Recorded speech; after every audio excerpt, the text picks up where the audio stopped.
Bem-vindos, queridos alunos, à matéria de Escatologia Básica. Meu nome é Davi Garrido e eu vou ser o seu professor nessa jornada de 6 aulas, continuando os estudos de escatologia no curso.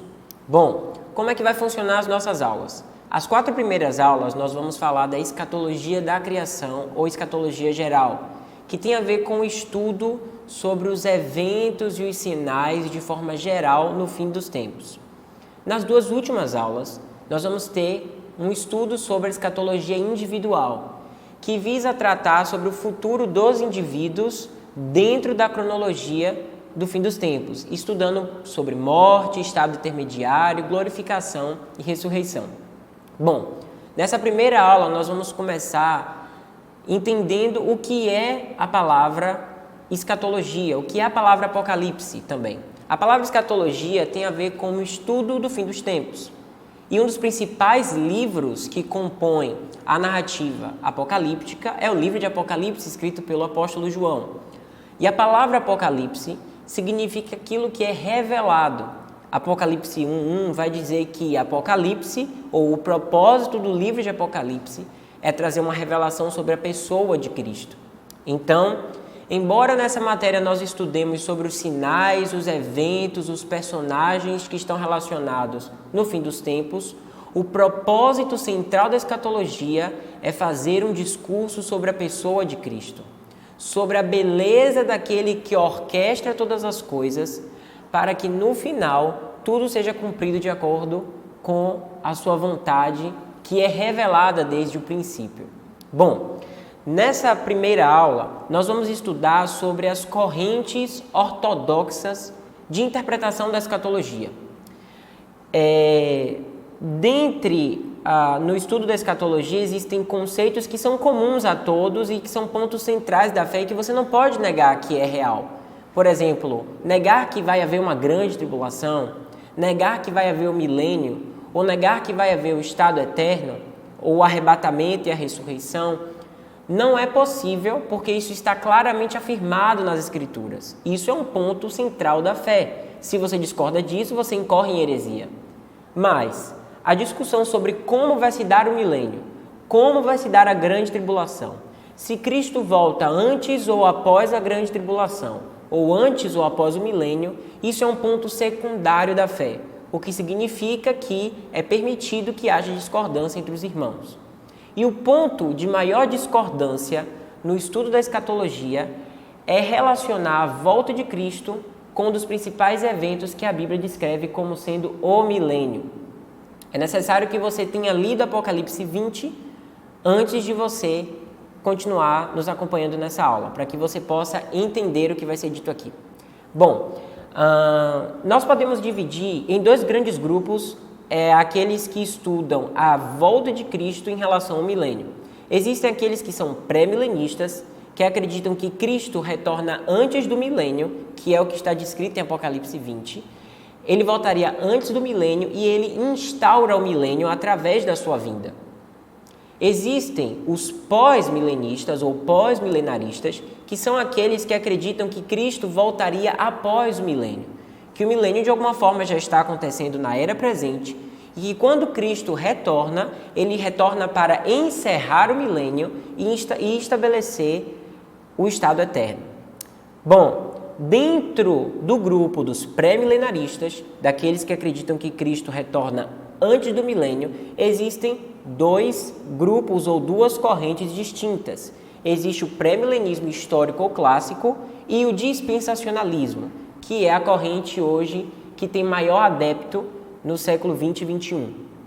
E sobre esse assunto estudaremos na próxima aula. Mas existe o grupo dos pós-milenaristas que acreditam que Cristo volta após o milênio, para encerrar o milênio, que o milênio de alguma forma já está acontecendo nos dias atuais.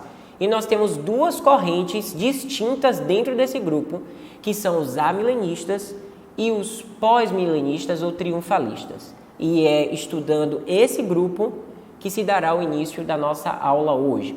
Bom, eu queria começar falando com vocês sobre o que significa o amilenismo. mas eu queria trazer um entendimento histórico de que não foi a primeira linha a ser desenvolvida na história da igreja. Nós precisamos entender que a maioria dos cristãos primitivos e muitos pais apostólicos, que são discípulos diretos dos apóstolos ou discípulos diretos de discípulos dos apóstolos, muitos deles, como Irineu de Lyon, Pápias, que era o bispo de Hierápolis, descreviam que Cristo retornava após a grande tribulação para estabelecer um milênio físico e literal sobre a terra, e que esse milênio duraria 1000 anos, e que após esses 1000 anos, Deus Pai desceria na Nova Jerusalém para habitar na terra conosco. Então o milênio era descrito com prazeres terrenos, físicos. Quando você lê os relatos, fala de uma restauração da criação, com animais selvagens e domésticos e silvestres convivendo juntos, abundância de fruto, paz e prosperidade entre as nações. Só que isso vai mudando com o tempo e certos fatores colaboram para o aparecimento do amilenismo, que surge mais ou menos no século 3 e 4 em diante. O amilenismo, existem 3 fatores específicos que colaboram para a formulação do que a gente conhece hoje como o grupo dos pós-milenaristas. Houve a influência grega e do gnosticismo. No sentido geral, a influência grega trazia a compreensão de que a matéria era má e de que nós deveríamos buscar coisas espirituais ou celestiais. E essa ideia fez com que a igreja parasse de ver o milênio com características físicas, como é descrito principalmente no Antigo Testamento, porque muitos cristãos começaram a combinar a filosofia grega juntamente com o cristianismo. Então isso fez com que houve uma recusa de pensar que o milênio poderia ser nessa terra porque a matéria é má. Um segundo fator que ocasionou essa virada de mudança de pensamento do pré-milenismo, que é o pensamento inicial, para o amilenismo, também foi a introdução do método interpretativo alegórico, encabeçado principalmente ali por pais da igreja como Orígenes e Clemente de Alexandria. Essa ideia de ver as escrituras significa que você não vai mais olhar para elas num sentido literal para entender o que elas querem dizer. Você vai às escrituras para trazer um sentido que você acha do que ela está dizendo.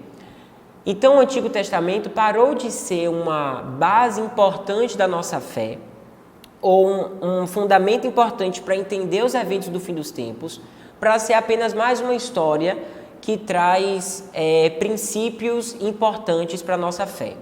Nesse sentido, Israel, que possui alianças específicas em relação ao fim dos tempos, e muitas dessas alianças estão descritas no Antigo Testamento, ele passou a ser substituído para a igreja. Então houve aí uma teologia da substituição. O Antigo Testamento é simbólico e as promessas que estão ditas ali, por exemplo, para Israel, elas se cumprem na igreja. E a igreja agora passa a ser o Israel de Deus.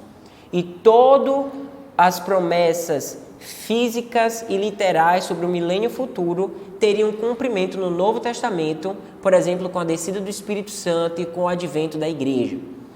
Um terceiro fator que ocasionou essa mudança na forma de se interpretar as profecias do fim dos tempos foi o afastamento entre a igreja e Israel, principalmente quando houve a queda de Jerusalém em 70 depois de Cristo. Então isso permitiu com que a igreja se desligasse cada vez mais de Israel e se distanciasse da sua base judaica na compreensão da escatologia. Bom, vamos começar então falando sobre o amilenismo, que foi a primeira corrente que surgiu no século 3 e 4 após Cristo. O amilenismo, o seu principal expoente é Santo Agostinho, e essa é a corrente que mais perdurou ao longo da história da igreja. É importante salientar que essa é a corrente oficial de igrejas históricas e tradicionais, sobretudo. Então, igrejas da Reforma, por exemplo, dos tempos de Lutero, Calvino, a Igreja Ortodoxa e a Igreja Católica são adeptas do amilenismo. Qual é a diferença, então, do amilenismo para o pré-milenismo, que é essa ideia original de um milênio físico e literal após a vinda de Cristo. O amilenismo, a palavra, o prefixo a, dá uma ideia de negação. Então eles não entendem que haverá um milênio no futuro com essas descrições que o pré-milenismo fala. Na visão deles, Apocalipse 20, que é o principal capítulo que fala a respeito de um milênio literal e físico, ele é interpretado de forma simbólica e não de forma literal, como os primeiros pais da igreja imaginavam. Apocalipse 20, de acordo com os amilenistas, está de acordo a uma ideia geral que eles têm sobre o livro do Apocalipse. Para eles, o livro do Apocalipse não fala de eventos específicos ou não traz uma cronologia de eventos específicos que vão acontecer no futuro. Para eles, só existe um tema central que está escrito em todo o livro de Apocalipse, que é a ideia de trazer uma descrição da história da igreja, desde o momento da primeira vinda de Cristo até a sua segunda vinda, só que essa mesma compreensão é repetida 7 vezes ao longo do livro de Apocalipse. Ou seja, para eles, quando você abre Apocalipse e vê lá a descrição dos selos, das trombetas, das taças, e quando abre Apocalipse 20 para falar do milênio, todas essas seções recapitulativas tratam do mesmo assunto, que é falar da dispensação da igreja. Só que cada vez mais, à medida que vai se passando essas seções, vão se adicionando novos detalhes para trazer uma compreensão melhor. Então, para eles, Apocalipse 20 é uma descrição da dispensação da igreja. Então, para esses irmãos, o milênio está acontecendo aqui e agora, e ele começou na primeira vinda de Cristo. Então, Apocalipse 20, ele começa falando que quando Cristo vem à Terra, a primeira coisa que ele faz é prender Satanás. A interpretação milenista pega essa passagem para dizer que o início do milênio faz uma referência ao ministério de Cristo na sua primeira vinda. Cristo afirma, por exemplo, em Mateus 12, 28, que Satanás ele é o homem valente que precisa ser amarrado para que a sua casa seja conquistada. Em Lucas 10, 18, por exemplo, Jesus diz que eu vi Satanás cair como um relâmpago do céu. Então a ideia aqui é que Cristo, quando vem e subjuga os poderes das trevas, triunfando sobre a cruz, ele teria prendido Satanás no sentido de impedir que ele engane as nações. Não é que Satanás está totalmente preso aqui, mas que para ele Satanás está parcialmente impedido de enganar as nações, de modo que o evangelho de Cristo vai avançar sobre a terra. Então o milênio, os amilenistas, na sua análise sobre Apocalipse 20, quando João fala, por exemplo, que ele viu as almas daqueles que tinham sido decapitados, os que tinham sido mortos, e essas almas estavam reinando sobre o trono no milênio com Cristo, eles dizem o seguinte, olha, tá vendo aí? Aqui está falando que são almas e não corpos, então essa cena de Apocalipse 20 necessariamente está acontecendo no céu. Então a ideia dos amilenistas é que o milênio compreende toda a dispensação da igreja, da primeira vinda de Cristo até a segunda vinda de Cristo, e é um reinado espiritual no céu. O reino foi inaugurado na primeira vinda, e esse reino não tem a ver com a terra, mas tem a ver com as regiões celestiais, e Cristo já está reinando no milênio com os seus santos agora mesmo. Para os amilenistas não existem duas ressurreições, como os pré-milenistas defendem, uma ressurreição para os justos antes do milênio e uma ressurreição para os injustos após o milênio. Para eles, a primeira ressurreição, quando fala ali no início de Apocalipse 20, está se referindo, na verdade, a ir à presença de Deus para estar com Cristo. Não tem a ver com uma ressurreição corpórea ou física, mas ir à presença de Deus e estar nas regiões celestiais. Mas quando a Bíblia fala da segunda ressurreição no final do milênio, para eles aquela ressurreição sim tem a ver com uma ressurreição física. E para eles então é a única ressurreição física que a Bíblia fala. Então para eles, quando Cristo voltar após o milênio, após o final dessa dispensação, Cristo vai ressuscitar tanto os justos como injustos ao mesmo tempo e estabelecer o juízo final e automaticamente estabelecer o seu estado eterno. Eles evidenciam isso, por exemplo, em João 5, 28 e 29, que fala que os justos ressuscitarão para receber as recompensas celestes e os injustos ressuscitarão para a condenação eterna. Então, eles entendem aqui que, por ser direta a descrição dos dois julgamentos, não há um lapso de tempo entre eles. Uma coisa interessante também é que, para os amilenistas, Apocalipse 20 é a única passagem que fala de um milênio literal ou físico. Então, para eles, não é justo que se pegue uma única passagem para se basear uma doutrina especificamente. Então, para eles, não há nenhuma outra passagem que possa apontar que exista um milênio físico e literal. Eles também possuem uma dificuldade com o milênio dos pré-milenistas, porque os pré-milenistas defendem a ideia de que após a grande tribulação, quando Cristo aparece e instaura o milênio, alguns sobreviventes da grande tribulação poderão fazer parte, descrentes, poderão fazer parte do milênio, com corpos ainda mortais, e que os justos com corpos glorificados reinarão sobre essas pessoas. Tanto que o pré-milenismo admite que no final do milênio pode haver uma rebelião final, justamente envolvendo essas nações que sobreviveram à grande tribulação, que não aceitaram a marca da besta, mas que não são cristãos e que serão tentados por Satanás no milênio. Nós vamos estudar isso melhor na próxima aula. Para eles é difícil compreender como que o santo e o profano podem conviver juntos numa terra glorificada. Então eles não concordam com essa visão do milênio como os pré-milenistas acreditam. Quais são as críticas que nós podemos fazer baseado na nossa visão, que é pré-milenista, ao amilenismo? Primeiro é que existem diversas passagens, tanto no Antigo quanto no Novo Testamento, e você vai poder vê-las melhor na sua apostila, não dá tempo de explanar todas, que sugerem que haverá um período que será diferente da era presente, mas que não é o estado eterno. Será um período melhor do que a era presente, um período com mais glória, com presença de Deus, com equilíbrio na natureza, mas que ainda não é o estado eterno, porque ainda haverá nesse período de glória uma certa medida de morte, uma certa medida ainda de pecado, e esse período de transição, de acordo com o que nós pré-milenistas acreditamos, é o milênio. Por exemplo, se você abrir comigo Isaías 65, versículo 19...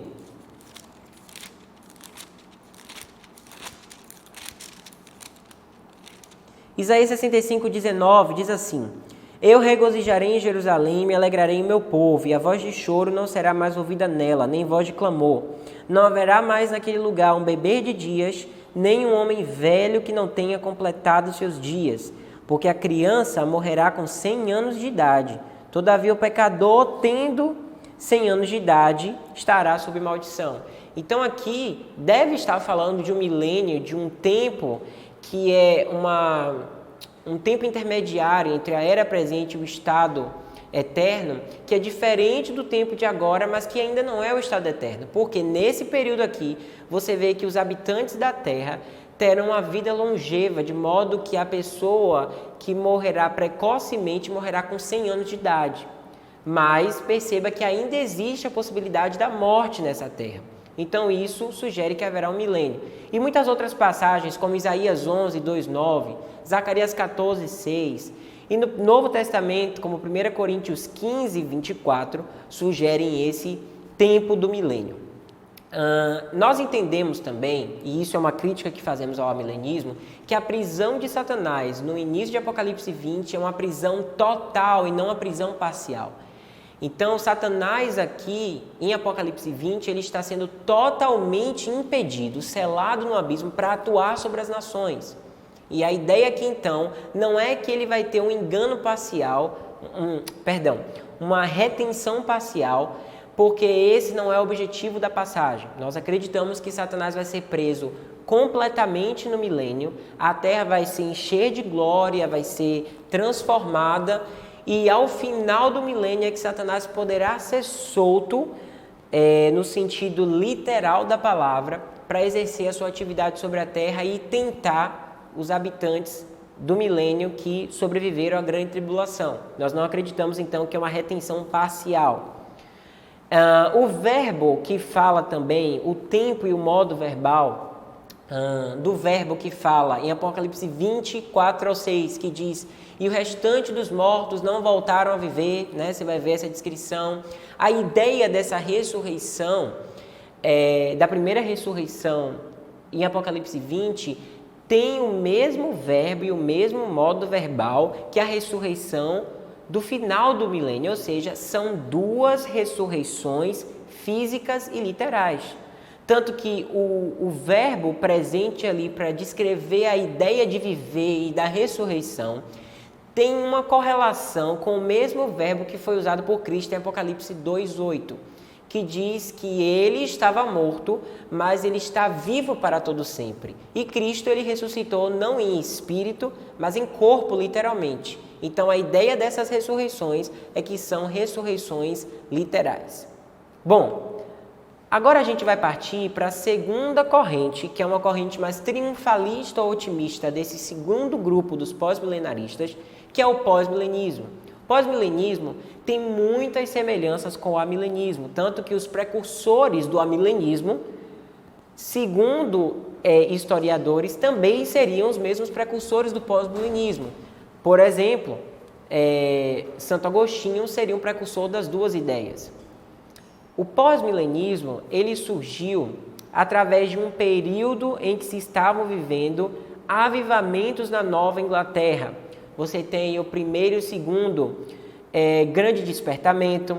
Você tem o despertamento, né, do Charles Finney, que é o segundo grande despertamento, entre 1792 a 1875, o avivamento de 1858. Você tem ali as 13 colônias constantemente ganhando território e crescendo. Então, dentro desse movimento de prosperidade social e de um evangelho que está avançando e transformando a sociedade e conquistando pessoas e fechando bares, prostíbulos e pessoas se arrependendo nas ruas, sendo curadas e transformando a sociedade, isso afetou também a compreensão escatológica deles. Então, o pós-milenismo, que ficou mais famoso, né, na década de 17 e 18, século 17 e 18, perdão, eles são conhecidos por serem mais otimistas que os amilenistas. Em geral, eles concordam que o milênio é aqui e agora, mas diferente dos amilenistas, que dizem que o milênio é um reinado espiritual de Cristo com os santos no céu, para eles o reinado de Cristo é um reinado físico e terreno, mas que não necessariamente compreende toda a dispensação da igreja. O que é que eles entendem?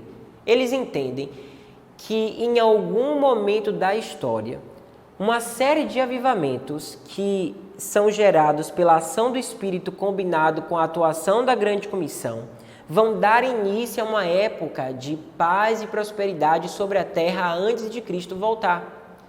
Nesse período, que podem ser de 1000 anos literais ou não, o evangelho iria crescer sem reservas, porque ele se apoia na autoridade de Cristo e na certeza inerrante da grande comissão. De modo que quando Cristo voltar após esse milênio, a maior parte da sociedade será toda crente.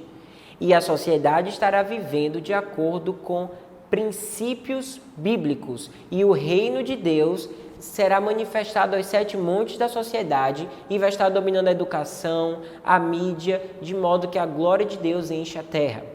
Então, no que é que eles se baseiam para pensar dessa forma? Eles entendem, por exemplo, que quando Cristo fala em Mateus 28, versículo 18 ao 20, sobre a grande comissão e que você vai na autoridade de Cristo, eles entendem que a grande comissão, como eu falei, vai se concretizar sem impedimentos. Eles pegam passagens, por exemplo, de parábolas de crescimento gradual do reino. Vamos dar uma olhada em Mateus 13, versículo 31 e 32. Eles pegam essas passagens, por exemplo, Mateus 13, versículo 31 e 32, diz assim a passagem: o reino dos céus é semelhante a um grão de semente de mostarda que um homem tomou e semeou no seu campo. Na verdade, é a menor de todas as sementes, mas que quando cresce é a maior entre as hortaliças e torna-se uma árvore, de modo que vêm as aves do céu e se aninham nos seus ramos. Então eles dizem: olha só, de acordo com essa parábola de Cristo, nós vamos entender então que a grande comissão vai crescer, o reino de Deus, o evangelho do reino vai crescer e vai tomar toda a terra, baseado nessas parábolas de crescimento, como essa parábola de crescimento aqui.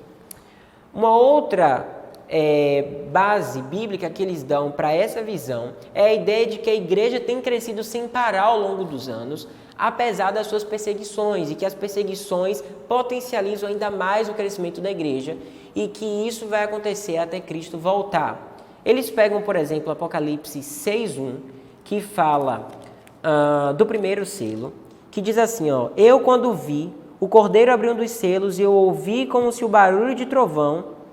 fosse o barulho de trovão, e um dos 4 animais diz, vem ver. E eu vi, versículo 2, um cavalo branco, e o que nele estava sentado tinha um arco, e uma coroa lhe foi dada, e ele seguiu adiante conquistando para conquistar. Essa descrição, na verdade, fala do anticristo. Perceba que a ideia de um cavaleiro branco sobre um cavalo parece muito com a descrição de Cristo em Apocalipse 19, mas é uma cópia falsa, porque alguns elementos aqui de Apocalipse 6, 1 e 2, não estão exatamente da mesma descrição de Apocalipse 19, no finalzinho, que fala de Cristo. Mas os pós-milenistas olham para essa passagem e dizem, esse cavaleiro que tem uma determinação para conquistar é a igreja, e a igreja vai conquistar toda a terra. Bom, quais são as mais explicações que precisamos falar do pós-milenismo? A ideia de um milênio de paz e prosperidade na terra não é a ideia de um mesmo milênio que os pré-milenistas têm, porque a ideia do nosso milênio é Cristo na terra, com os santos com corpos glorificados reinando sobre toda a criação. Para eles, na verdade, é uma terra, para os pós-milenistas, é uma terra cristianizada. Os cristãos vão estar nessa terra, vivendo com esses corpos antes da volta de Cristo, mas é uma sociedade influenciada pelos ensinos judaico-cristãos, de modo que a maior parte da sociedade aceita esses ensinamentos. E eles vão entregar uma terra cristianizada e recuperada para Cristo. Então eles entendem que a presença de Cristo governando sobre as nações, junto com os santos, só se dá após a sua volta, quando ele inaugura o estado eterno. Qual é o ponto em comum, então, entre os pós-milenistas e os amilenistas? É que eles dois compreendem que quando Cristo retorna, há apenas uma ressurreição, que é a ressurreição dos justos e dos injustos. Inaugura-se, então, o juízo final ao mesmo tempo, simultaneamente, e automaticamente inaugura-se o estado eterno.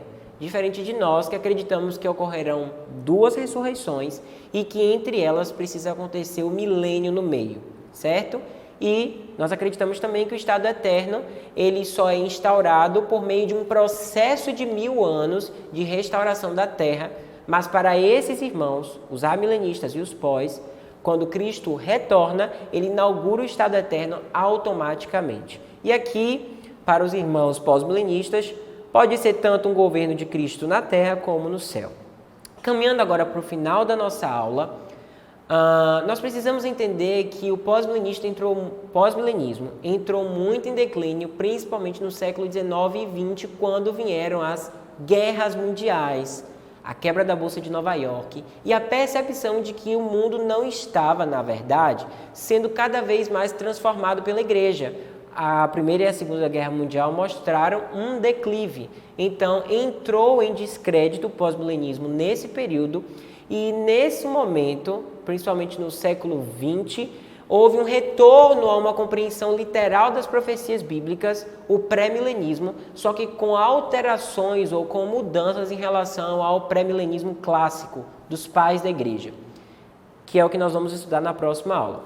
Mas quais são as críticas, então, para fechar essa aula, que nós fazemos ao pós-milenismo? Por que nós achamos que essa não é a visão mais adequada, apesar de ser uma visão, por exemplo, que estimula muito a igreja a se envolver em missões, a se envolver com trabalhos sociais, a pregar o evangelho, a esperar pelo avivamento? Apesar dessa boa contribuição, nós entendemos que não é uma interpretação mais adequada, porque, como diz o Anthony Hoekema, O Novo Testamento dá indícios da contínua força do reino do mal até o fim do mundo, quando fala sobre a grande tribulação, a apostasia final e a aparição de um anticristo pessoal.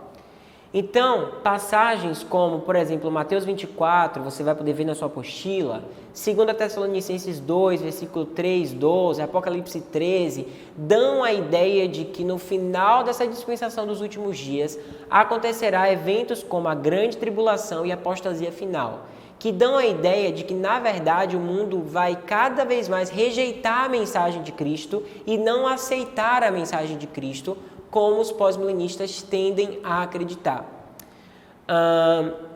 Outros argumentos é que em nenhum lugar das Escrituras, Cristo fala de que vai usar da autoridade da grande tribulação para converter a maioria de todos os povos. Em nenhum momento há uma especificação inerente de que a autoridade de Cristo necessariamente vai fazer com que esse avanço seja global. Apenas fala que o Evangelho de Cristo vai avançar sem impedimentos, no sentido de conquistar muitas pessoas, mas esse muitos não significa necessariamente maioria.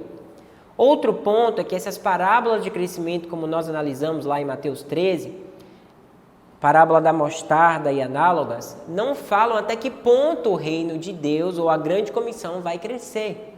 Fala que o evangelho que começou pequeno vai se ampliar, o evangelho vai sim alcançar todos os povos, todas as nações, como diz também Mateus 24, mas isso não significa que todos os povos vão se converter, ou a maioria deles, mas que o evangelho vai ser pregado a todas as nações e que pessoas, mesmo que poucas, de cada nação e tribo irão se converter.